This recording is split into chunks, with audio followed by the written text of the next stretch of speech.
from PRX. Friends beyond the binary, ladies and gentlemen, boys and girls, it's time for the podcast that's here to keep you company and take your mind off of stuff so you could fall asleep, to be your friend in the deep, dark night, to ease you into dreamland, and keep you company. I think I already said that. It was something, it show's really repetitive. By the way, if you're new, so glad you're here. This is a podcast that takes some getting used to. It is very different. But it's well-intentioned. It might not meet your expectations and it might not work for you. But the whole idea is I take your mind off stuff by telling you a story and never getting to the point, rambling on and on and on, so that you could get the rest you need. Because most people that listen to this show, sleep has never come easy, or people are going through a tough time.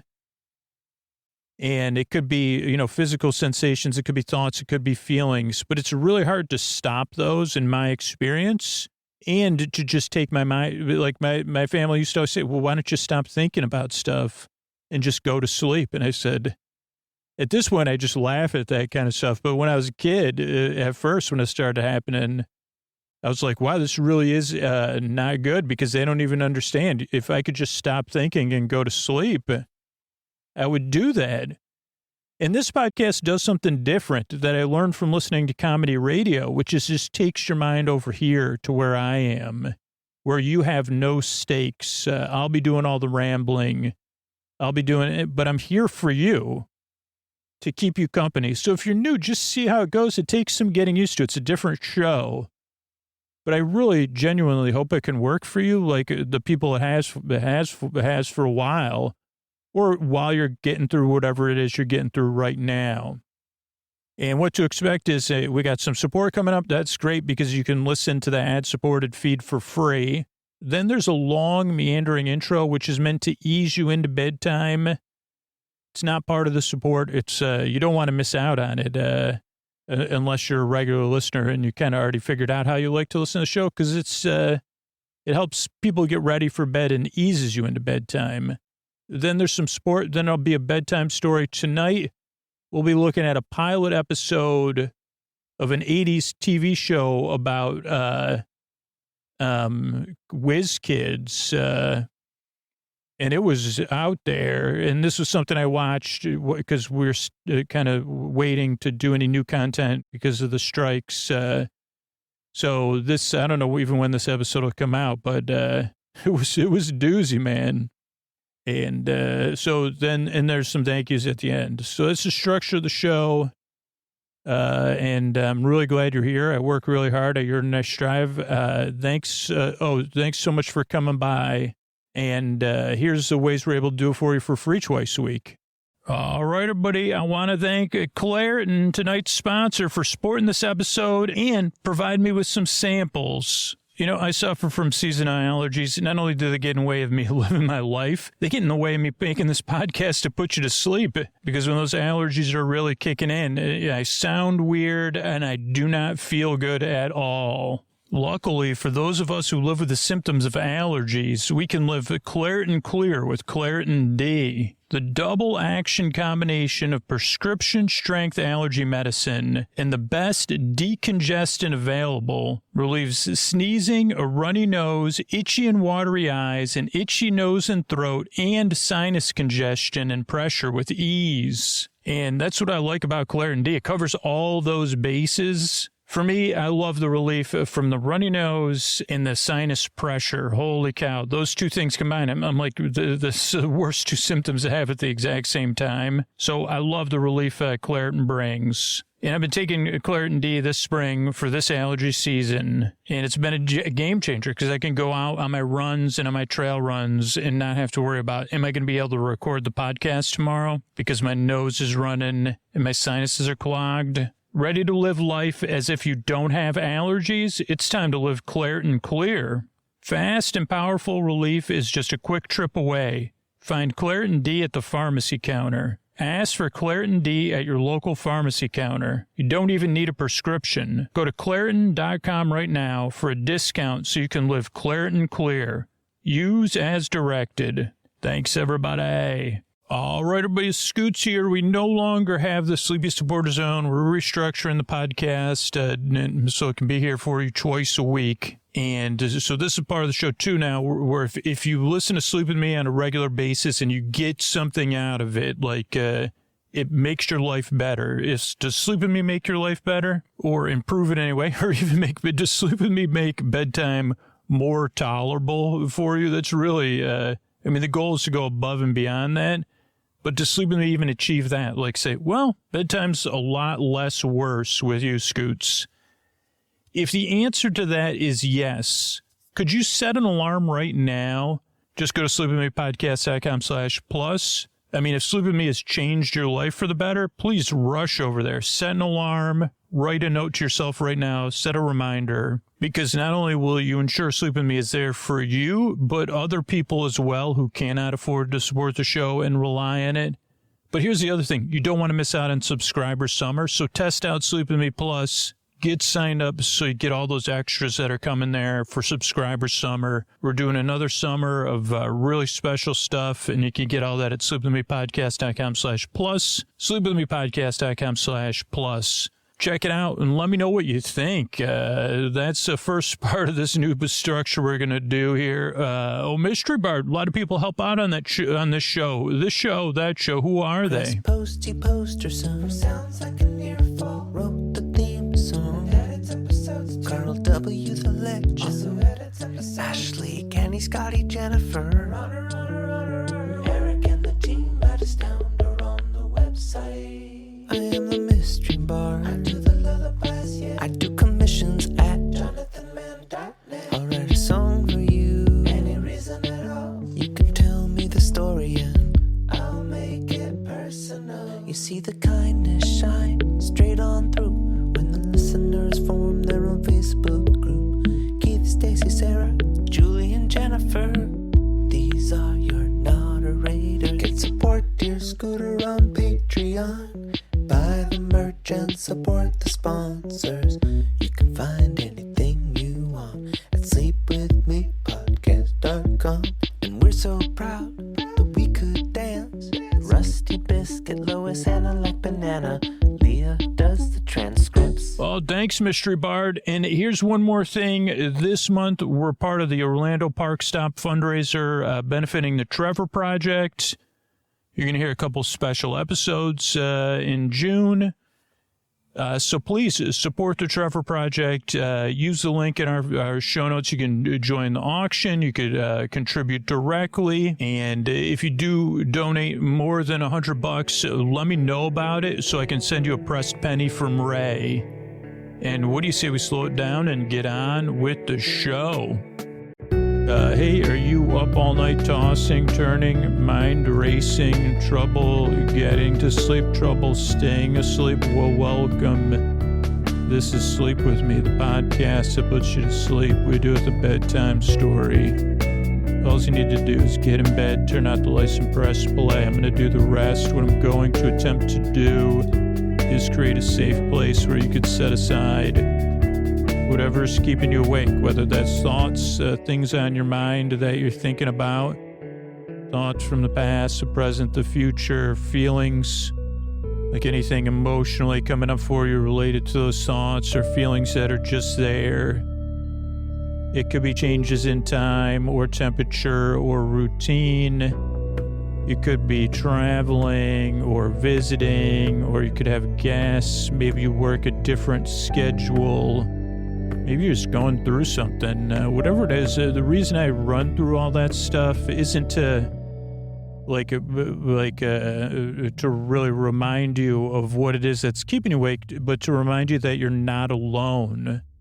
That there's tons of people listening right now, including myself, who can relate to how you feel around bedtime.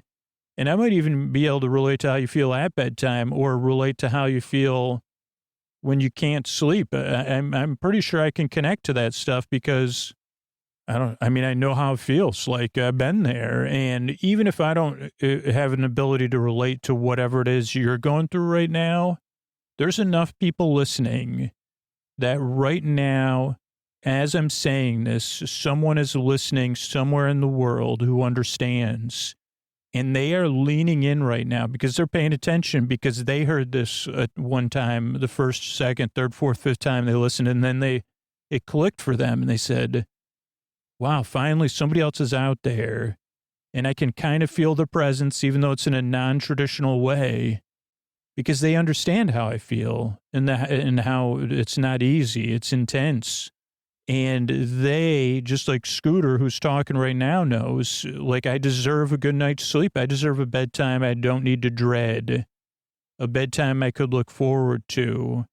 And sometimes people cry. I mean, I'm not just saying that, like, you don't have to, but sometimes there's some serious relief there because you're not alone. That's the most important part about the show, is to just let you know that and to maybe let it sink in. And for a lot of people, yeah, like maybe it takes a while, or maybe you just feel it on the surface, or maybe you just need a bedtime friend and a distraction and something fun. And that's what we mostly do. But just see how it goes. I mean, because once you get the rest you need on a regular basis, if you have a wind down routine or a bedtime routine, and this show's a part of it, hopefully your life becomes more manageable. Your bedtime isn't something you dread, and you could be out there flourishing, because that's important to the world. How does the show work, though? Well, I send my voice across the deep, dark night. I use lulling, soothing, creaky, dulcet tones, pointless meanders, and superfluous tangents. So I go off topic, then I'll get mixed up, then I'll forget what I was saying, and I'll say, I'll double back, like there'll be a lot of filler words, missed opportunities. Holy cow. There'll be plenty, but they won't be missed. Forgettable opportunities I forgot about will be what it'll be like. I mean, no offense to this show, this Whiz Kids, because I know whenever I was watching it, I wasn't retaining enough to remember it very well, but I can remember the main characters. I just remember a sense of watching the show, but I didn't remember any of the details. Holy mackerel. And that's kind of how Sleep With Me will work, but like in a much shorter span. Like tomorrow, you'd be at breakfast, you'd be like, I don't know what he was talking about. He was talking about something. Cheese whiz, whiz cheese, I don't know. Whiz or without, whiz or without you. I don't know, something. Whizzer, whizzy woo, whizzy wig. So, I don't know, what was my point? Oh, pointless meanders and superfluous tangents. It means I go off topic, I'm going to get mixed up. The other thing, and I mentioned this earlier, is this show does take some getting used to for the majority of listeners. I'm pretty sure it's over 1 million times. People have said to me, oh boy, did I not like this podcast when I first listened. But then I listened again, and then on the third try I realized, oh, I was waiting for, like, the magic. It's like it never happened, and it already happened at the same time. I was waiting for something to start, or for something reasonable to start unfolding, but it was already unfolding below me. So it just takes some tries to get used to that, because I can't even explain I can't even explain it coherently, obviously. And I've only made about nearly 1,300 episodes at this point. So yeah, it takes a little while to explain it, but so just give it a few tries and see how it goes. You got nothing to lose. If you already, I'd say, like, if you already loathe me, you should check out sleepwithmepodcast.com/no thank you. But I would say you got nothing to lose. Like, we have nothing to gain by you listening to more than one episode, because our show's all based on direct response. So, like, you could listen to a couple episodes, because a lot of people that pay for the podcast now said they used words stronger than loathed me, and then it worked for them. But just see how it goes. We do have sleepwithmepodcast.com/no thank you set up. It's a website where it has other sleep podcasts and stuff, and that a lot of that stuff works for people, or they supplement, they listen to multiple shows. So just see how it goes. Because the show's very different. One part that's different is it's a podcast, that you just barely listen to, as opposed to a normal podcast that you pay attention to, or any audio that it's kind of like background noise, which is a lot of my experience with audio. Before podcasts is like I would put stuff on and be barely paying attention because I just liked having some other presence there that I could tune in and out of, whether it was sports radio or baseball games or, other people just talking about stuff. I wasn't giving it my full attention. So sleep with me, it's encouraged. I'm here not to get your full attention, but the irony is that I'm not here to put you to sleep either. I mean, I've been making this show over 10 years and kind of built up this idea, and it's gotten more and more momentum of sleep audio and sleep to put people to sleep and stuff like that. But this show actually doesn't put you to sleep. I'm here to keep you company and distract you, take your mind over here while you fall asleep. You don't have to listen to me, but you could listen to me. And there's no pressure to fall asleep at all. And that is key for a lot of people because the shows are over an hour, so you don't have to worry about when you're going to fall asleep. But if you can't sleep, I'm here to the very end. I know the people that are listening who can't sleep at all or who are having a hard day and just needed a break. Or it's the middle of the day and they're just lying down for a rest. I'm here to keep them company, and I'm here to keep you company whether you're listening or not. Because they're listening, you don't have to listen. I don't know. I'm more here to be your companion, your friend that you called, your TV on in the other room, your boyfriend, your borbay, your bor sib, your bor bud, your bor bestie, your neighbor, your borbie, your bors, your borbie, your borbra, your boyfriend, I don't know, your borcuz, your borsib. I'm on call. Call me when you want, call me when you need. I'll be barely going in, I'll be on my way, but it'll be a meandering way. You'll be he's like, he doesn't know where he's going. Well, I'll be I'm kind of on my way, but I'm stopping here. Then I'm going to look at that over there. Then I'm going to go over there. Then I'm going to quote a song from 3 years ago. Then I'm going to keep thinking about that song. And I said, maybe you shouldn't call. I'm on my way. Just don't call me again. Then I say, wait a second. What's I think? And then, yeah, so that's what a boyfriend does. Keeps you company and is a bit goofy. What else do you need to know is the structure of the show. The show's structure is very intentional. And it is adjustable, and it's become more and more adjustable over the years. But for most people, the way they experience the show is through the ad-supported feed linearly. But that's just most people. And that's how we were able to distribute it and help a lot of people fall asleep. People that can't afford to support the show directly, or people that just enjoy that experience. But you can adjust the show too. And yeah, I admit that's a bit of a tightrope to walk, is like, how do we benefit the most people?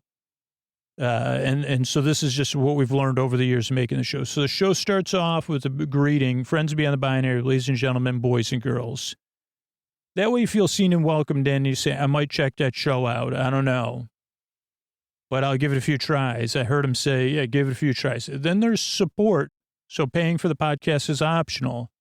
Then there's a long meandering intro, about 12 to 20 minutes long, where I go on and on and on trying to explain what the podcast is. It is separate from the support. And the intro is designed so you get an idea of what the show's like if you're new, so that it's very familiar if you're a regular listener, but it's different every time if you're a regular listener. Because otherwise I could just do something way more efficient, but it wouldn't work. Because for me, the things that keep me up at night are very adjustable to whatever strategy I use.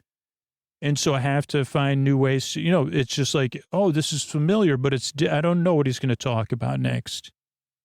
I did not expect him to start quoting, lyrics from songs from 3 years ago that are pretty sweet, but he did. And I say, thank you. So did I just have some sort of positive interaction with myself there live on the mic? Related to pop music? Okay. So then, what was I saying? Now I'm so distracted. I guess that was a self-congratulatory moment. Oh, but the intro goes on and on and on because for most listeners, it's a buffer or a wind down between the day or the evening and going to sleep. It eases you into bedtime. So while 2% of listeners fall asleep and 2% of listeners skip the intro, most people are winding down, getting ready for bed, in bed, getting comfortable, or doing a chill activity. And you should think about trying it. It's no pressure, but this is what's been shown to work. Maybe doodle, maybe foam roll, maybe lie on the floor, pet your pets, blow kisses to your fishes, whatever it is. Knitting, hooking, whatever that kind of other stuff is, staring at the ceiling. I mean, that's one of my top 10 activities, especially in the evening. Groaning, kissing dipping your elbows in milk. Probably better off not doing that in your room, but that's one of the imaginary activities I recommend. Kissing your shoulders, your biceps, anything just to kind of help ease you into bedtime. And the intro helps facilitate that ideally. So you could skip it, but if you're new, give it a few tries and just see how it goes, because that is what's been changed my relationship with sleep, not just making this podcast, but having a reliable routine. Doesn't work all the time, but it works a lot of the time. Then there's support after the intro. Then tonight will be a recap and re-describing of the pilot episode of Whiz Kids. And it's not about kids like using the restroom outdoors or whatever. It's not that, just in case anybody's wondering. Because when I said it out loud, it's about kids that are super smart. And you could see, really, there's like a lot of bike riding. The copy I watched was not very good quality. But you could kind of see, I don't know if the Duffer Brothers watched Whiz Kids, because I think they're a little young. Which makes it even cooler that somehow there's this archetypal thing, but it doesn't matter. But I'll talk about it in a really boring way. And then there's some thank yous at the end. So it's the structure of the show. It's why I make the show. Just see how it goes. I'm so glad you're here. I work really hard. So do a team of people, because we really believe and yearn and strive to help you fall asleep. So thanks again for coming by. And here's a couple of ways we're actually able to do this for you for free twice a week. Support for Sleep With Me comes from Odoo. What is Odoo? Well, Odoo is a lot of things. Odoo is award-winning management software. Odoo is total control of your entire company in one place. Odoo is a suite of fully integrated applications for CRM, accounting, sales, HR, inventory, manufacturing, and everything in between. Basically, Odoo is what your business needs to succeed. So if you're ready to get more done in less time, visit odoo.com/withme. That's odoo.com/withme. Odoo, business management made simple. All right, everybody, this is Scoots here, and this may be a one-off episode unless it's very, so popular that, people the people that subscribe to the show at Sleep With Me Plus, let me know, and we could do this as a regular series, but it would take a lot. Trying to think how this came to my my attention, but I'm just going to do the pilot episode of a TV show that came out in the 80s called Whiz Kids. Might even take 2 episodes to do it. Let me give you some info from Wikipedia so that you have an idea, because I don't know when it came out or anything. It's a science fiction television series aired on CBS from 1983 to 1984. And it was the same team that made Simon and Simon. So I had a vague memory of seeing the show, which makes sense because I would have been too young to watch it. So maybe it was on reruns or something. There was 18 episodes, 1 season. And let me tell you, this show has some archetypal things. So if you did decide to watch this, Well, that's the only downside that I'll explain in a minute, but it's challenging to try to find it, even though, so you can't watch it because it is owned by a company that has its own streaming service, because I tried to find it on YouTube, but they had made it like, they said, hey, we own this content, but you can't watch it on their streaming service. But that doesn't mean it won't happen. But there is there is a French version, so there's the good news. And I was able to like watch a VHS English version, but that was like not great. So it was canceled after one season, 18 episodes. It WHIZ Kids. It's they said, hey, how about a show with new technology, interesting premise. Teenage computer geniuses. There was a popular movie that had come out in 1983. But people, that's like what people put on it. But actually, the producers said they came up with an 81 when the computer was Time Magazine's Person of the Year. 2020 interview. It was about Nancy Drew Hardy Boys concepts.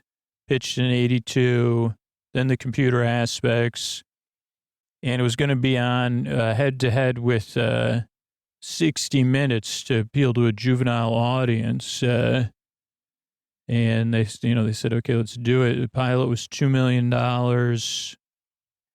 and high school age characters. We wanted them at an age would be fun to watch them grow if the show was successful. And they hired technical advisors to make it cutting edge technology, how it was depicted. Stories are human centered. And then what is this? It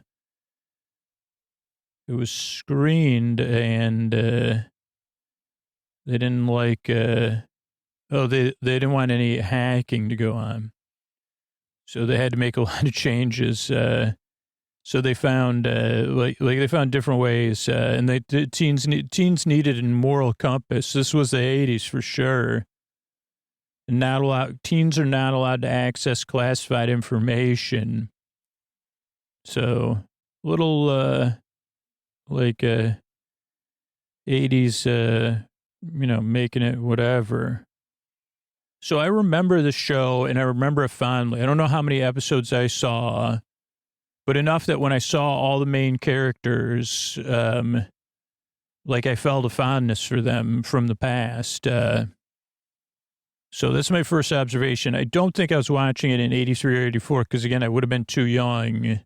It would have been, even 8 p.m. wouldn't have been awake. So at some point in my life, I saw this, and maybe I saw it again when I was in somewhere between 16 and 24. And I was, it was like 4:20 p.m. and I was watching it. But I don't have a memory of that. But it just seems like the kind of thing that at 4:20 p.m. I would have been watching and giggling. And then also then going on a deep descent into the past, and comparing myself to the characters or whatever. But so it's a very different show. And I only watched the pilot.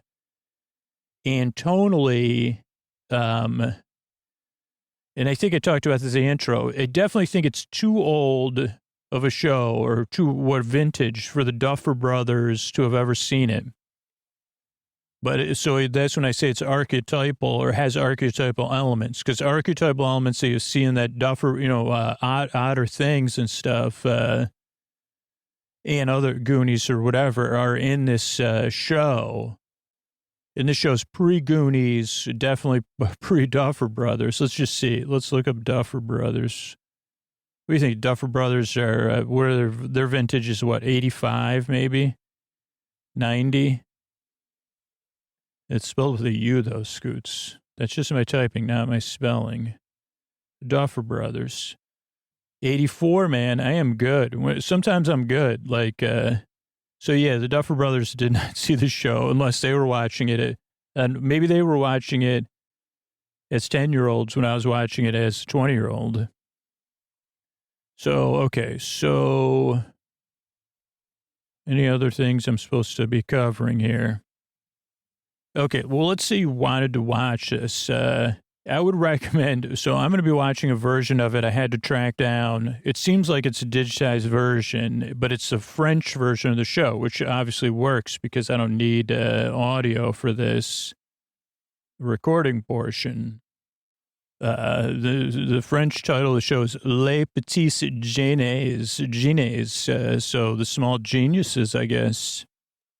And I don't know if it has, how many episodes it has on here. I mean, if you speak French, it has 12 out of 18 or 12 episodes.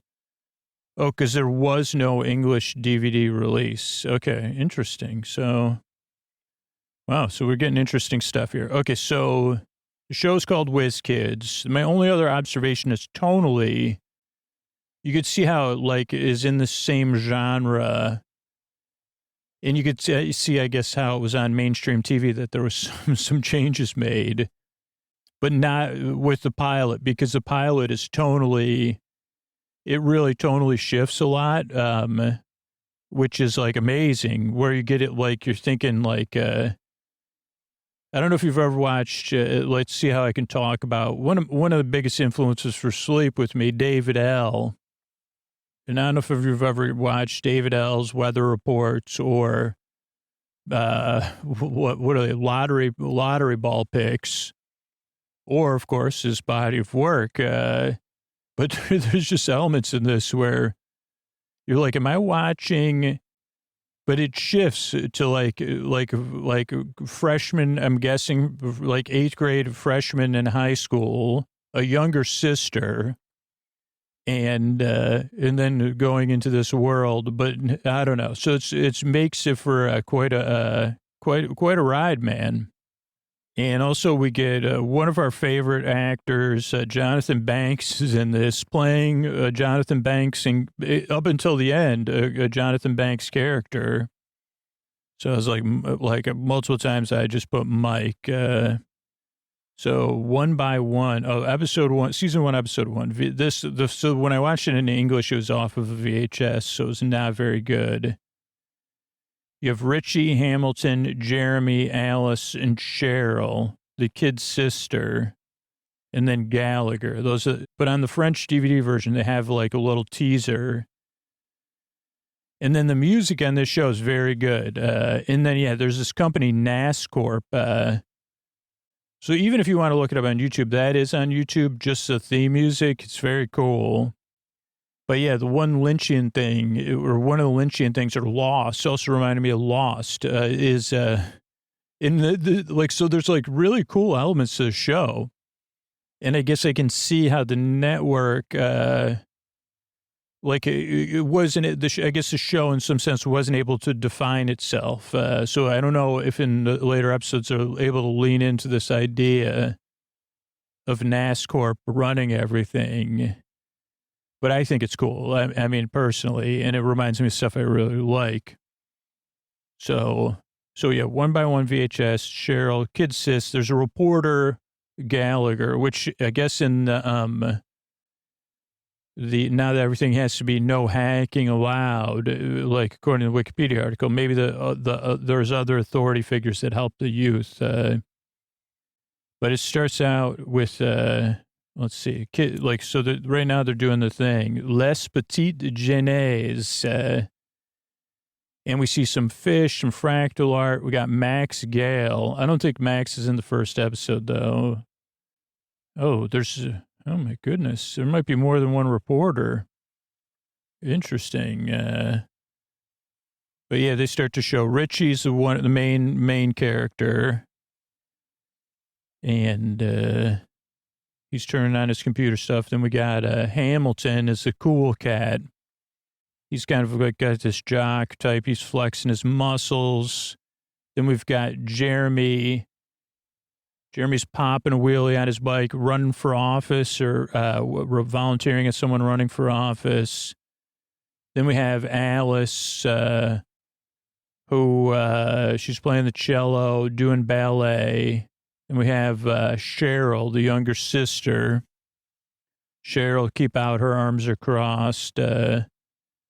Avec Martinez. So these are the other people that, I wonder if this is the same pilot I watched. One of the characters has been entirely removed from this. I'm not joking.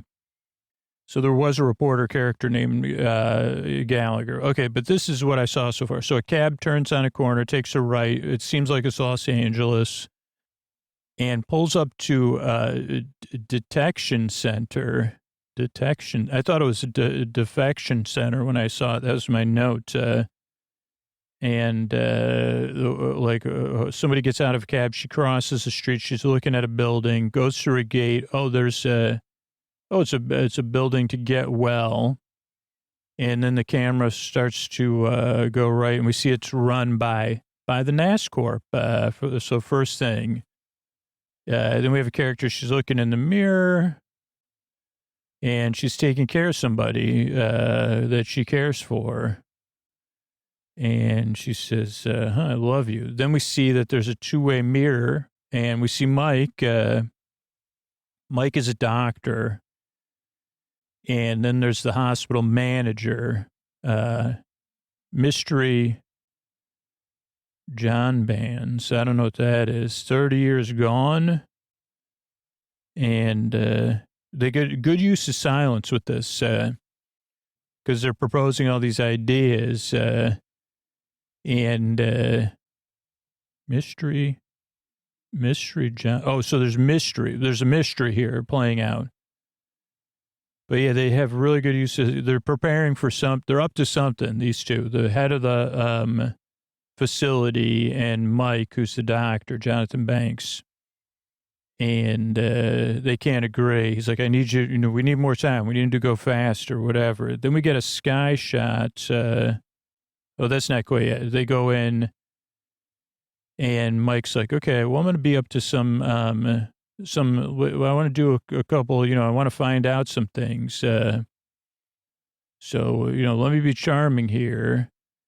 And if we could have this guest, why don't you stay here as our guest too?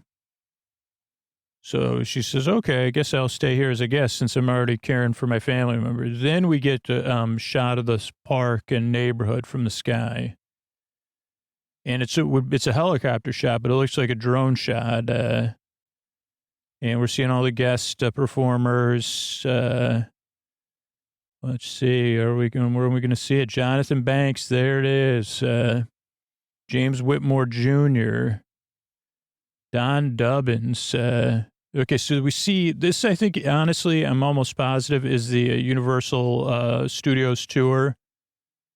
And yeah, it is, because we're seeing, maybe not, there's like some bungalows that look like they're in one of the Western scenes from the Universal Studios, but it might not be. It's tough to tell. I think I know everything, but it's just an act. This episode was directed by Corey Allen. So we see three kids on bikes on a ridge. They're happy. Oh, boy, are they. Jeremy's smiling. They're all smiling, biking in slow motion, BMX biking. Like the joy of biking. That is what this sequence could be called. And then they go through some old fences and stuff. Three kids on a bike, very happy montage. That's exactly what I wrote. And then Cheryl and the dog are following them. And they say, Cheryl, this is old Miss Harrison's house. Miss Harrison's house, what about the junkyard, man? And they're cracking jokes about Cheryl and junkyards. And then we get now they're biking in slow motion again. And Cheryl's watching them. She's sitting up on the fence. So I guess they're like right on the property line. Maybe they dared each other to go onto the property to go to the junkyard. And we see the house in the background. Oh, yeah, they're popping wheelies. There's all junk, construction equipment. And now there's a road, but they get busted by a construction worker for NASCORP. Then the guy from NASCORP says, Mrs. Harrison doesn't live here anymore. And they say, we're doing construction. And Cheryl's dog finds like some of the snack on, and they say, that's a surprise. And the kids kind of say, like, we don't like the way you're talking to us, authority figure. So they bike off. And then they go to where Cheryl's made, like her dog says, I found some snacks. So they say, hey, Cheryl, what's going on? And she says, well, it's a part of a mystery. I'm like, we're going to be, this is a mystery. There's really great music. So this is kind of the first setting of like, okay, something's up here, something different, because it's going to be, then we have like another sequence of the kids, very archetypal. The kids like riding bikes, over hills, up streets, great shots. The dogs run with them.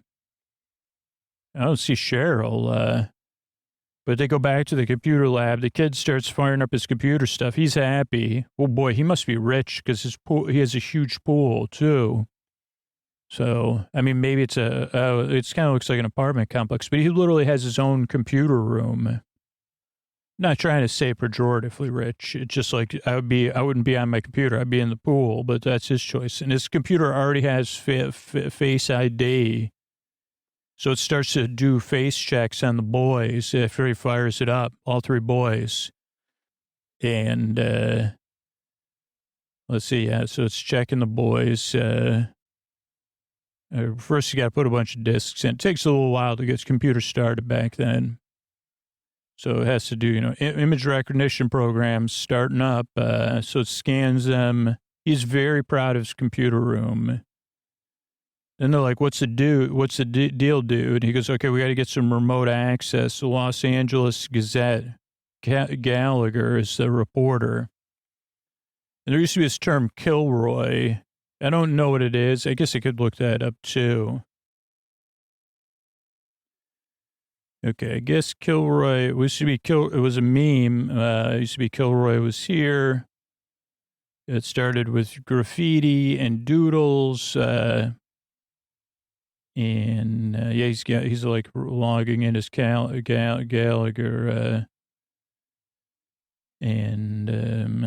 I guess it went from being in the real world to the online world at some point. Oh, yeah, because it could have been, it was like a meme that made it say, is there actually someone named Kilroy that's like a super spy?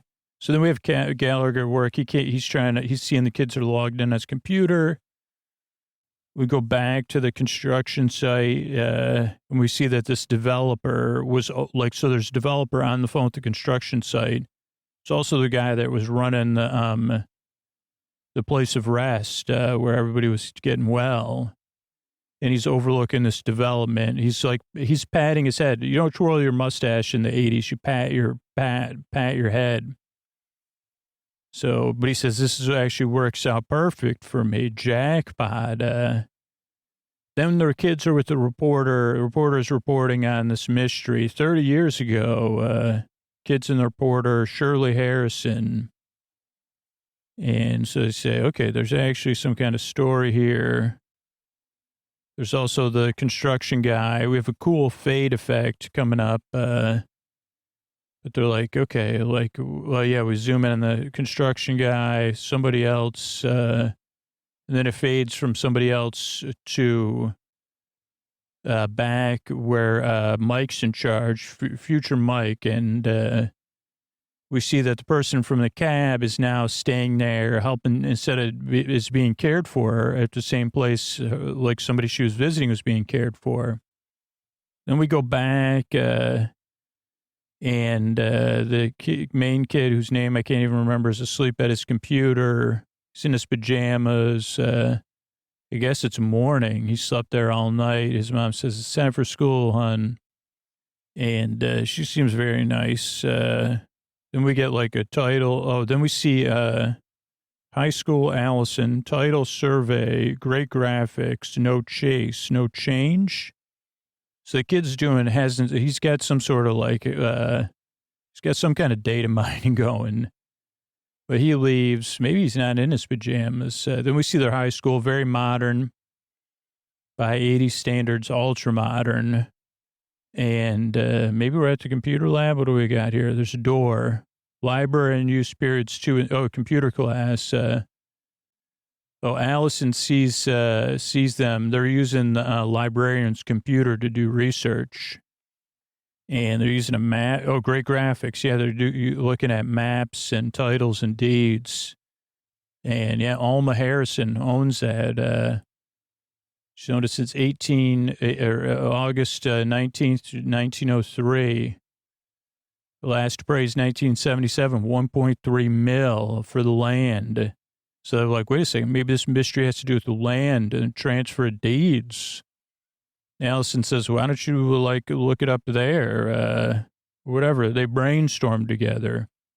Why don't we go ask someone like as a human being? And then the bell rings, so they all run off. Then school's out, and they run into Alice again. And there's bikes, music, and then they say, well, maybe you'd like to come with us, Alice. And, oh yeah, she's getting her bike. She's unlocking her bike. They're coming to her bike. Their bikes are parked in the same spot, but they don't know how to handle it, right? They're just freshmen. So they finally say, Allison, maybe you'd like to join us. The guy with the like muscles does that though. Forgot his name too. But, whatever it does, it's not super important. But yeah, they say, okay, then he falls down because he's, hadn't unlocked his bike. Then we see another NASCORP sign. So we get the sense that NASCORP runs everything, which was kind of like one of these things back in the day. They're at NASCORP headquarters or something because we see multiple signs. Yeah, it's like a very modern campus. It's actually like kind of brutalist architecture, but for back then, modern. Then we see the developer inside, and they're like, wait, they're going to meet with the developer. So, yeah, they are, and they're asking about, hey, what's this development? We're doing a report, by the way. Meanwhile, the kid, one of the kids gets on the computer, like the guy's computer by the Kilroy fake password. He's like, keep it distracted. It doesn't work. Password fails. And they say, okay, yeah, this is interesting. Tell us more about this development. And they're all watching. The guy's really excited about it. So, yeah, this is a great, great opportunity for everybody. It's going to be Harrison Hills 3 plans. Be really nice playing. Try soft hacking, I saw.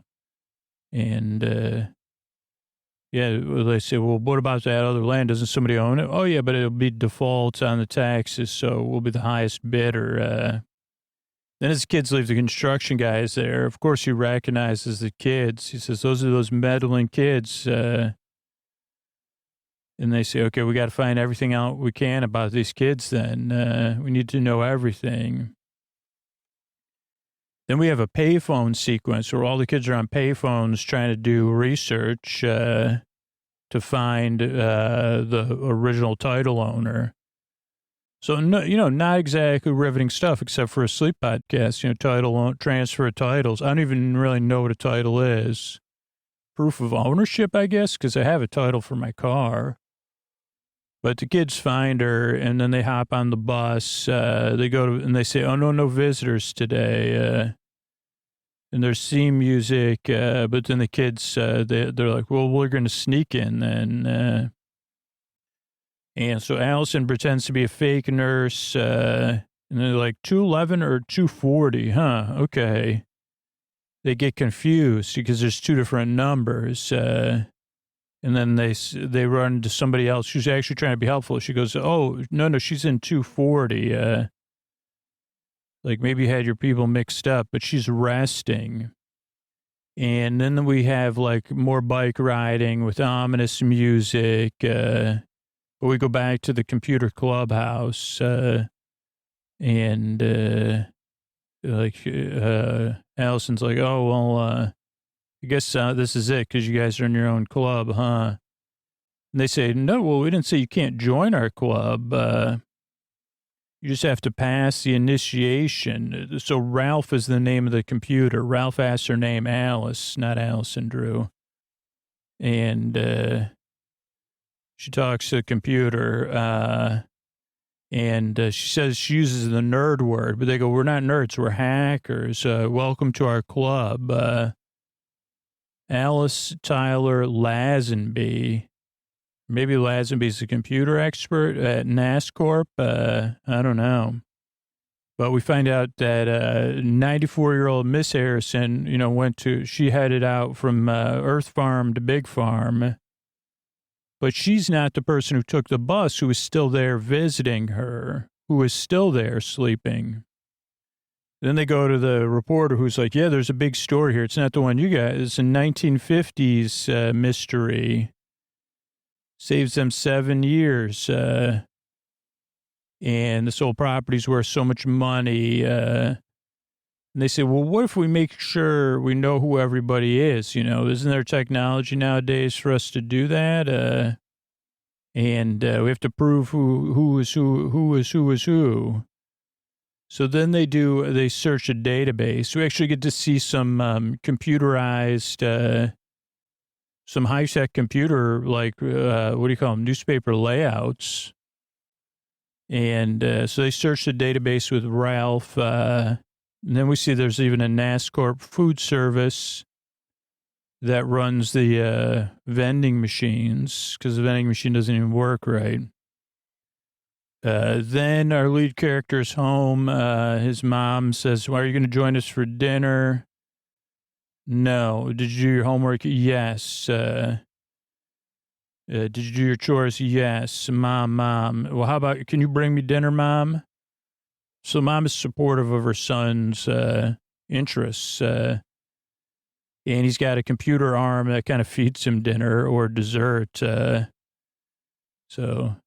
looks like he's having millionaire shortbread. Okay, then we go back to another building, permit building, I think. They know the kids there because they're wagging their fingers at them. And everybody seems cross. Maybe he needs help. It's the school office, the principal's office. People are they're sending him DMs on the computer. So high-tech stuff, clear phone line override. So he can have his computer, Ralph, call the school and then take over the school phones and DM him. But he's only using it for good. I think this sequence was cut out of the one. I didn't see this, but I can see how it plays out. 3, 2, 9, 6, 7, 1 match, La Brea. Now the kids are all riding their bikes, and we see the woman sleeping. She is a Harrison, right? And also Mike goes to the developer. It's like, I don't like this anymore, man. I want out of this, because Mike's like, we're a bit over big farming, man. And he goes, he goes, well, some people big farm faster than others. And he's like, I don't know. We even see that the car insurance. So we start to see the reach of the NASCorp, because I think Richie's parents or somebody's parents, is there a character named Richie? They're like, NASCorp called, our car insurance has been canceled. Okay, then we go to Shirley Harrison's room, Slade, and then we get this Jerry Cruncher situation. So they're like, okay, I'll take care of the kids. They call up this dude Slade, who's their fixer, and they go, Slade, we've got it's Jerry Cruncher time. That's a deep cut, anybody that gets it, but they say, we need you to look around for some stuff. Jerry Cruncher style. The kids are also doing some Jerry Cruncher style stuff, like just digging in the dirt. NASCorp runs it. Even the place where you leave your stuff behind when you go to visit the big farm. $77 a month they're paying for their car insurance. Richie's family. because he doesn't drive yet, though. I guess that's not bad comparatively. If you don't have a teenager driving, like, I don't think my insurance would be that much more. Okay, so then they run into Cheryl and the dog because they're sneaking out. Don't tell mom. Open sesame, empty. But yeah, they're trying to sneak around and uncover, stuff that they need to prove things. So they're digging in the dirt, like that song. And it turns out Cheryl's there and Alice, and Cheryl wants to go home. So they say, okay, and La Brea, run by a NASCorp. And then I think the kid, the good-looking kid is like, the kid with the muscles is like, I'll take Alice and Cheryl home. And then Slade appears and says, I'm going to take care of everybody else. And he says, I'm not going to have any trouble with it either. Then we go to a place like they used to have back in the day where they say, hey, like Springfield on The Simpsons. So he takes the kids to Springfield, like a place like Springfield. But he just gets the two boys, Jeremy and Richie, I think. And he says, yeah, I'm going to bring here, got the construction guy and the developer. He says, let's just leave these guys here. Don't cause us any more trouble. But it's like, it actually just looks like an office building downstairs or something. Also, Richie has on, what are those called? Docksiders? What are those boat shoes? He finds a computer like in storage. Then we get this transcendent music. The monitor is the computer. It's huge. It has coaxial cables, I think. But he needs to run a password breaker. He writes his own code to break the password so he can log into the computer or the network. Which I guess technically, depending on what their rules were, like you're just creating a program to plug in different passwords, right? And he's already at BB something when it gets the right password. Then he turns the air conditioning off and the heater on. Then the sprinklers on. Shuts down the telephone systems. Then there's more music. The model gets ruined. And there's just because of rain and too much heat, there's total chaos. Right now he's programming his password cracker. Everything, the elevator shuts down because of the sprinklers. The developer gets on there. Hacking in the rain, man. BB. Okay, we're almost there. BBLH. It's the last thing I saw. I guess that worked. The kids don't show up to school, so that's when everybody else knows something's up. Oh, so A, BBB, BBD, BBFH, rejected, passwords rejected, BBOQ or OR or QR, triple BQR, triple BOR. Oh, I just missed it. I can go back 15 seconds, right? Yeah. And then Richie DMs the whole school after he hacks everything in the building. So he sends the entire school a DM back when there wasn't such a thing, or an IM, I guess, even when there wasn't such a thing as IM. Password accepted. Bingo, buddy. BBBOR. And the kid with the muscles, he says, oh, we'll take my brother's car. Funky one way or another, 8-bit music. Bad driving on the freeway, too slow. Kids get out on the run. NASCorp, Hollywood sign. So the kids even fire hose, because they're trying to get away, and then they fire hose the people chasing them. Then Mike gets busted by the reporter, and he says, "What's your name, Rapunzel?" Did we just get busted by a bunch of high school students? And they pause on computer coupons. I don't know what that says, so let's go through it. Okay, right now we've got the guy calling the reporter saying, back off, man. And then the phones go out, the developer. He's trying to hang up the phone. Then the heater's on, and then it starts, none of the phones are working People are like, I can't do my job without a phone. And then the sprinklers go on, and people are literally running around like they're in the musical Wicked, like, but that was not even real anyway. So they're like, Jeremy tries to cover the computer so they can finish hacking. But otherwise, people are literally that work in this building are running into each other. And this model is so poorly made that it just melts and falls apart in the rain. So you should have had more budget there. For some reason, the people that are there to respond are driving up the staircases because I guess it's not accessible any other way.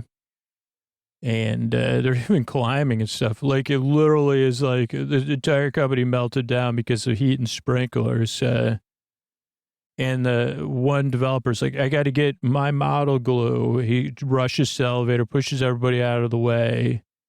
And, of course, gets stuck on the elevator. Then he's really irritable. And, of course, the phone doesn't work. And then a sprinkler goes on. So that's like a typical, it can't get any worse, can it? Richie's still it's funny that they couldn't have the kids, they wouldn't allow the kids to, hack anything, but they could use a computer in the pouring rain. So then they get into, like, the place where the woman, Shirley, is. She was born in 1921. And, no, that's not right, because she'd be 60-something, right? 20 plus 6, no, yeah, 80. So now they're checking somebody else. Computer doesn't work anymore. So they have to get out of the room. Reporter, he gets a DM, and room 211, get over there. Oh, and we do have the, like, Kilroy meme switch or meme thing. They also, the message went to the school and every computer at the school. And and the newspaper. So that's when they take the car. They run down the stairs. Alice and Mr. Handsome. I don't know what to call him. He gets his brother's keys. I guess his brother must be a senior or something. He's got a nice car, but obviously his younger brother's not a very good driver. Everybody laughs. And this scene is in Clueless because I just watched it. So he tries to get on the freeway going too slow, probably the same freeway. And, he's got to build up his experience, I'd say. So they're not going fast enough. This shot is definitely in LA because we can see a couple landmarks. They're trying to get out of the room that they were stuck in. And actually somebody finds them and is like, hey, I'm happy to help you. And then everybody's running around. Okay. That's when the construction worker sees the two boys and the developer. And they say, come on, grab those kids. So that's when they make their move. And they go to the Hollywood NASCORP sign, and then they use fire hose to hose everybody that's chasing them, and they hose down the NASCORP sign. And, everybody's running around a bit and thinking they're going to put a stop to it, but they're not. And actually, it's very foamy, and the kids are laughing hysterically. So they must have been having fun, or they're just really good at acting. A lot of high-fiving that goes on in the 80s shows, too. They take NASCAR corporate bikes, like, to get around campus, which is, I don't know. But this is such a great digital edition. Reporter pulls up at the place for care. Reporter's running. He runs in the gate, runs up the staircase. Kids are on their bikes, the NASCAR bikes, 10 speeds. The high school, the other two the Alice and the guy, they just park on the side of the road with the brother's car. Just as the 10 speeds from NASCAR are arriving, the reporter's running to the bedroom, but they're like, another person that was like in on it is like trying to stop him. She says, see, the room is empty. There's nothing going on here. And that's when all the kids arrive. So they have her and they say, there's something going on here. Everybody has their hands on their hips. Everybody. And the other woman says, aren't you, like the nurse says, aren't you looking for the lady down the hall? And so she totally like ruins the surprise. She's in the hot tub room. So we go down to the hot tub room and Mike is down there and Mike's like, okay, well, and then Mike tries to run away because they say, you're a part of this. And he like goes and the two of the kids like jump on him and they fall into the hot tub. It's like a small pool size hot tub. And that's it for Mike. He's like, he's like a wet noodle or something. But that's it. The case is solved. This was a title holder basically.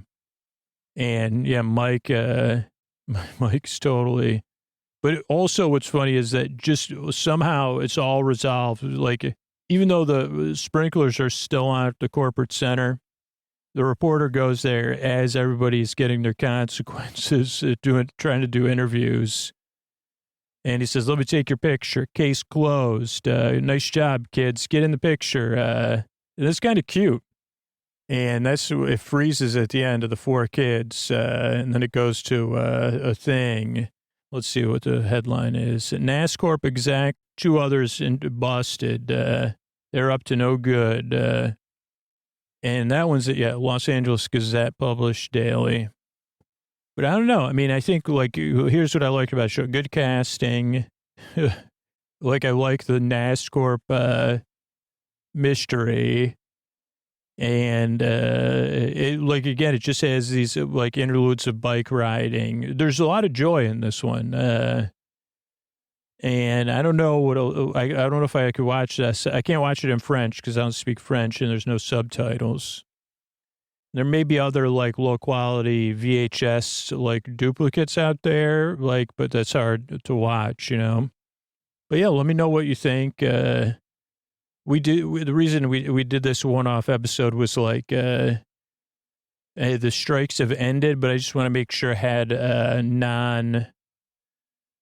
just other material to have recorded in case we needed it, you know? So yeah, that's it. Thanks for joining us here on Whiz Kids one-off. Thanks and good night, everybody. I want to thank the latest batch of people who moved their subscription over from Patreon to Supercast to use Sleep With Me Plus. Lorelei, Michelle, and Ted. Thanks. Good night. Skay, Rafi, and Robert. Thank you. Thanks, and good night. Charlotte, Ellen, and Robert O. Thanks, and good night. Sheila, Caitlin, and Paul. Thank you. Thanks, and good night. Laura, Deborah, and Lois, Anna. Thanks, and good night. Janine, Catherine, and Caitlin. Thank you. Thanks, and good night. David, Jessica, and Lakeisha. Thanks, and good night. Patricia, Lindsay, and Nathan. Thank you. Thanks, and good night. Steph, DJ, and Dennis. Thank you. Thanks, and good night. Susan, Lee, and Kim. Thank you. Thanks, and good night. So thanks everybody who moved over. I couldn't do it without all you. Sleep With Me exists as a show because of people that support the show directly, particularly people that have moved over to Sleep With Me Plus or signed up to Sleep With Me Plus. So you could do it at sleepwithmepodcast.com/plus. But the people that support the show over at Patreon and Apple Podcasts over the years and the people that support the sponsors, thank you, because that's how I get to do this and put it out twice a week. I couldn't do it without you, though there is a huge free way to support the show, because I know a lot of people aren't in a position to support the show financially, but you can support it through just some small efforts of spreading the word about the show. And particularly now, if you use our referral program, our referral link, sleepwithmepodcast.com/refer, you could get rewarded with ad-free and story-only episodes on Sleep With Me Plus.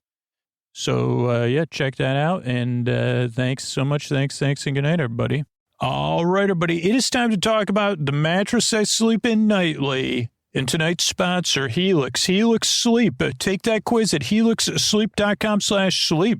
And oh, how do I love my Helix. And not only do I love my Helix, my family members love their Helix. I just stayed at a family member's house, and I saw my nephew Daniel had a Helix. I believe his parents have a Helix sleep too. So it's just so refreshing to know that I'm not the only one enjoying sleeping on mine. But each one of us is different, right? And that's why Helix offers 20 unique mattresses, including the award-winning Luxe Collection and the newly released Helix Elite Collection. There's mattresses for big and tall sleepers, even a mattress made just for kids. And the way you know which mattress is going to be best for you, the way you sleep, and your body is to take the Helix Sleep Quiz and find your perfect mattress in under 2 minutes. That's helixsleep.com/sleep.